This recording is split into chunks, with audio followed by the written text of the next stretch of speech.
longo dos últimos anos, especialmente quando algum tipo de crise rompe ou quando algum político dá uma opinião polêmica, um termo sempre acaba voltando a ser comentado com força, resultando em esperança para alguns e terror para tantos outros: o impeachment. Entretanto, apesar de ser tão comentado, ainda existem inúmeras dúvidas sobre como essa ferramenta jurídica funciona,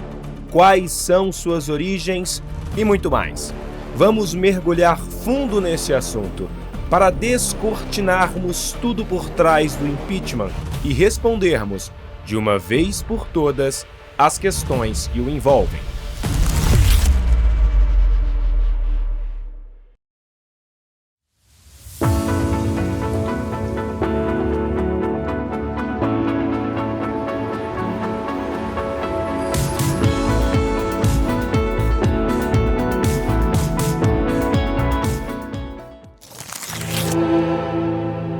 As origens, as bases e a expansão global. Tal como boa parte dos instrumentos jurídicos presentes na sociedade ocidental,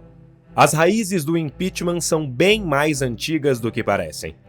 Inicialmente, é possível rastrear suas origens nos embrionários e rudimentares sistemas de direito dos antigos povos germânicos, mais especificamente no julgamento público das lideranças sociais pela justiça tribal, nas assembleias. Cabia a essas assembleias a tarefa de acusar e pedir punições ao líder tribal, cuja liderança inicialmente poderia ser vitalícia, mas sempre estando sujeita a uma boa conduta. Desse modo, mesmo que tremendamente primitivos, os povos germânicos criaram um razoável sistema de pesos e contrapesos, que impediriam seus governantes de se manterem no poder caso estivessem em desacordo com as vontades das assembleias. Subsequentemente, acredita-se que esses sistemas de julgamento das tribos germânicas tiveram um papel crucial para influenciar o que viriam a ser as antigas cúrias medievais, que consistiam basicamente em um grupo de pessoas com poderes variados sobre os assuntos legislativos e jurisdicionais. Todavia, logo esses sistemas evoluíram ainda mais, chegando nas chamadas Curias Regis ou Cortes dos Reis. O nome dado aos conselhos de conselheiros e administradores que serviram aos primeiros reis da França e os reis normandos da Inglaterra, cuja origem é uma herança direta dos conquistadores normandos, que introduziram as cúrias nas ilhas inglesas em 1066, após a triunfante vitória de Guilherme I, o Conquistador, na Batalha de Hastings, em outubro daquele ano, resultando em modificações nas perspectivas inglesas que persistiram até o fim do século XIII. Verifica-se que em seus primeiros anos mais primevos, a Curia Regis era um conselho geral dos monarcas. Entretanto, com o passar das décadas e com o advento do reinado de Henrique I, que se iniciou no ano de 1100 d.C., as cúrias passaram a deter um caráter mais nitidamente definido, com os poucos membros que a compunham sendo agora oficiais da família real e outros favorecidos pela coroa, cuja incumbência era servir e prestar assistência ao rei em procedimentos judiciais, não obstante sua autoridade, assim como a do próprio rei, persistisse indefinida. Tremendamente avançada para seu período histórico, a Curia Regis foi determinante para estabelecer uma espécie de competência jurisdicional ao parlamento, lançando na Inglaterra as bases históricas das cortes superiores de direito, bem como aquilo que conhecemos hoje como impeachment. Consequentemente, é possível apontar que o sistema de impeachment inglês, que bebe de raízes da antiguidade do período medieval, é resultante de longuíssimos períodos de mudança, estabelecimento e avanço institucional que, não se enganem, foram profundamente lentos e vagarosos para serem aquilo que vemos hoje. Para se ter uma ideia, no começo de tudo, os monarcas eram imunes ao impeachment, pois os reis, por serem considerados incapazes de fazerem o mal, não poderiam ser substituídos. Desse modo, inicialmente o impeachment foi adotado como uma ferramenta para punir os ministros e altos funcionários que estavam submetidos ao controle do parlamento. Contudo, é necessário ressaltar que o uso inicial dessa ferramenta jurídica não foi dos mais precisos, e nem mesmo dos mais justos, já que em determinadas ocasiões não era o parlamento que decidia o destino dos impeachmentados, mas sim cavaleiros, condes, barões ou figuras influentes de determinadas regiões. Mais bizarro ainda era que a acusação podia ter variadas origens, podendo vir do rei, de um procurador-geral ou de oficiais. Consequentemente, só a partir dos reinados de Eduardo III e Ricardo II que os processos de impeachment passaram a se tornar mais racionais e minimamente justos, especialmente quando ocorreu uma padronização legal de suas cláusulas e a monopolização de sua aplicação pelo parlamento. Doravante, com o advento das acusações contra o influente Lord Latimer, transcorridas em 1376, surgiu a tipificação de que seriam os crimes de responsabilidade, que séculos depois iriam constar na Constituição dos Estados Unidos da América, bem como o estabelecimento do rito de acusação e julgamento, que caberia primeiramente à Casa dos Comuns e posteriormente à Câmara dos Lordes. No entanto, apesar da beleza de toda essa teoria, é preciso ressaltar que os processos de impeachment nesta época continuavam lotados de vícios e idiosincrasias, perfeitamente visíveis nas condenações do Duque de Gloucester e Conde de Arundel e Warwick, ambos sentenciados à morte pelo que foi chamado de ataques ao poder real.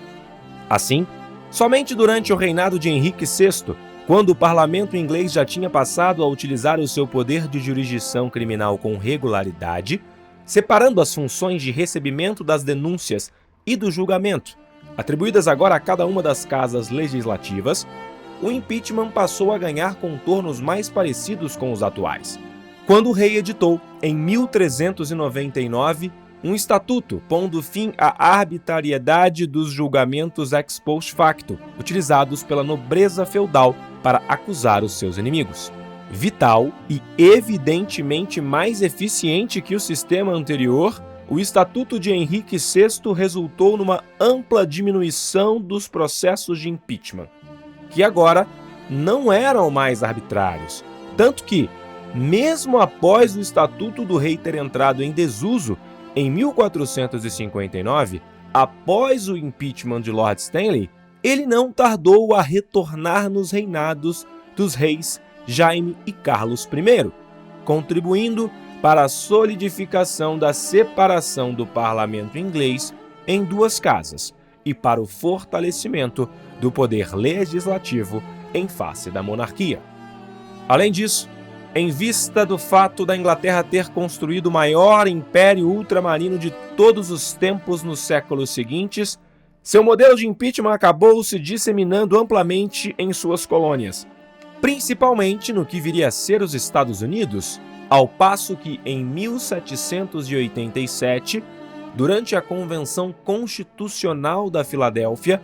o impeachment já era um processo previsto nas constituições de 6 das 13 ex-colônias, algo que influenciaria um futuro império-país bem distante dali, o Brasil. O impeachment no Brasil. Surgindo em 1822, o jovem Império Brasileiro não ficou alheio às perspectivas jurídicas de seu tempo, tendo buscado que a monarquia brasileira estivesse o mais longe possível de qualquer tipo de absolutismo. Dessa maneira, já em 1824, diante do advento da Constituição Imperial Brasileira, o Brasil preferiu que seus processos de impedimento fossem firmados com base naquilo que vinha sendo feito no Império Inglês, onde o impeachment, de certa maneira, tinha se tornado obsoleto em vista da criação da monarquia parlamentarista e da consequente diminuição do poderio monárquico. Agora, o que era utilizado seria a chamada moção de desconfiança, que causaria bem menos polêmica na sociedade, pois em decorrência do fato do rei não estar sujeito ao impedimento, por não ter poderes factuais para interferir nos negócios do governo, e pela facilidade de se remover os primeiros ministros, que poderiam cair como uma simples votação, os impeachments haviam se tornado coisa do passado. Porém, tudo isso mudou em 1891, após a queda do Império e a criação da República. Orientando-se com base nas perspectivas jurídicas americanas, o sistema presidencial brasileiro relegou a tradição parlamentar do Império, fazendo com que a extinta pessoa do imperador, legalmente inviolável e sagrada, desse lugar ao presidente da República, legalmente responsável. No entanto, esse sistema não duraria para sempre, mudando em 1934, quando o impeachment deixou de ser criminal, passando a ser de natureza política, algo resguardado pela Constituição de 34, que estabeleceu um sistema complexo de impeachment, inclusive com um tribunal especial composto por 9 juízes, 3 senadores e deputados, além de 3 ministros da Corte Suprema, que dariam a decisão final.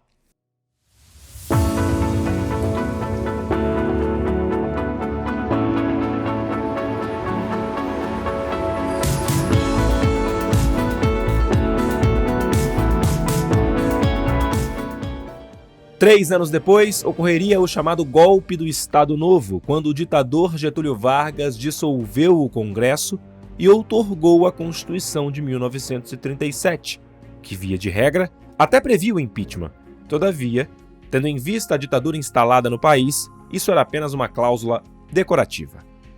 Avançando um pouco mais no tempo, a Constituição de 1946, bem como as de 67, 69 e 88, regularam o impeachment outras vezes, vinculando-o aos chamados crimes de responsabilidade do presidente da República, com todas essas cartas magnas mencionando a suspensão do presidente de suas funções, algo previsto pela Lei dos Crimes de Responsabilidade, Lei 1079 de 50, e pelo artigo 85 da Constituição Federal.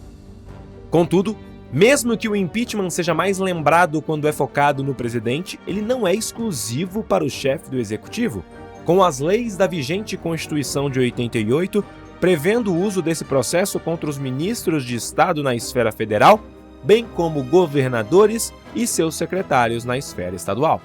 Vasto, o sistema de impeachment prevê inúmeros crimes de responsabilidade que podem resultar na possível destituição do cargo de um presidente. Um processo de impeachment presidencial é dividido em 6 etapas, com o tempo de duração em cada uma das etapas sendo variável em cada um dos julgamentos, conforme a especificidade e particularidade de cada ação.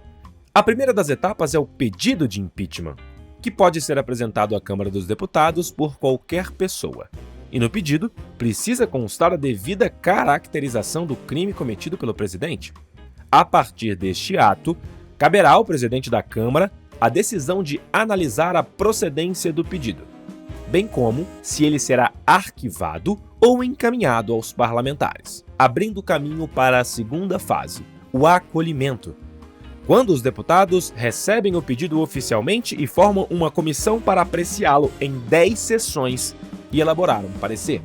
Invariavelmente, essa comissão necessitará ter um relator, que deve apresentar um parecer sobre o caso, que depois da leitura deverá ser discutido e votado pela comissão dentro de 5 sessões. Ao mesmo tempo, o presidente da República poderá apresentar sua defesa. Com essas 2 etapas concluídas, ocorrerá uma primeira votação na Câmara dos Deputados, em até 48 horas após o primeiro parecer, quando o pedido será incluído na ordem do dia e votado em plenário pelos deputados, garantindo que só após 342 votos favoráveis, ou 2/3 dos votos, o processo de impeachment seja enviado ao Senado Federal, onde uma comissão especial, semelhante à comissão da Câmara, será instalada. Tal como na Câmara, um relator deve apresentar seu parecer, que depois de lido, será votado em plenário, onde bastará uma maioria simples dos senadores, ou seja, 41 votos, para abrir o processo de impeachment no Senado Federal.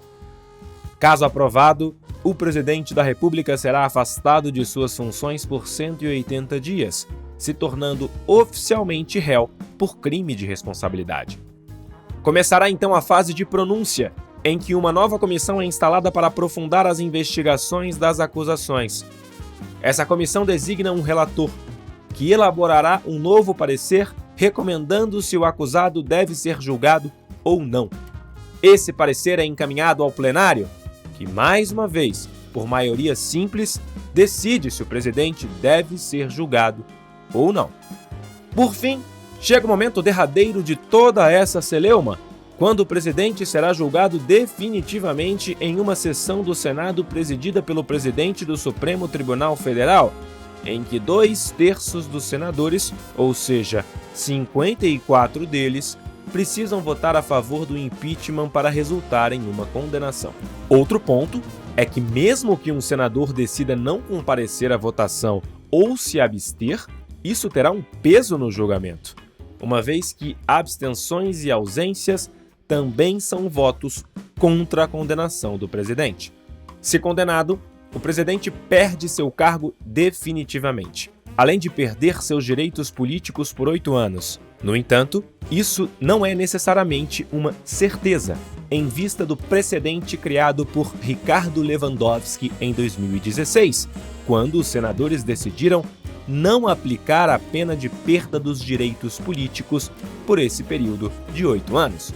Já a cadeira presidencial, uma vez vaga, deverá ser ocupada pelo vice-presidente, que, se estiver também envolvido em um processo de impeachment, deverá ser substituído temporariamente pelo presidente da Câmara dos Deputados, do Senado ou do Supremo Tribunal Federal.